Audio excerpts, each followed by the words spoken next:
चीज़ है। लेकिन अगला साल ध्यान रखिएगा, सदके वगैरह देते रहें पहली नौचंदी जुमेरात को 10 रुपए का जी हर महीने की, जी ठीक। जून के बाद से, आफ्टर जून। जून के बाद हर महीने 10 रुपए सदका देना हाँ, है। इस्लामिक कैलेंडर में जून के बाद जो है, इस्लामिक नहीं, क्या कहते हैं उसे, तलाल हुसैन भाई वाइप चल नहीं रहा,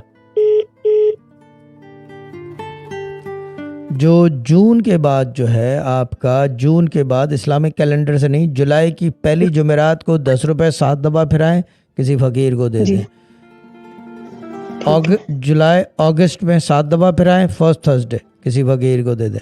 going up till full next year तक, यानी कि नेक्स्ट ईयर के अंदर पूरे महीने में, क्योंकि नेक्स्ट ईयर सही मानों में बुरा टाइम आ रहा है। यानी कि उतार चढ़ाव बहुत बारीकी से होगा। जैसे कि अभी बिजली का काम हो रहा है, वो ख़त्म होने से पहले गैस का काम निकल आएगा, गैस ख़त्म होने से पहले पानी का निकल आएगा, कुछ नहीं तो प्लास्टर क्रैक होने लगेगा। यानी कि कोई ना कोई ऐसे चक्कर लगे रहेंगे आपके साथ। But this was a metaphor. June के बाद से। जून के बाद से। ठीक है।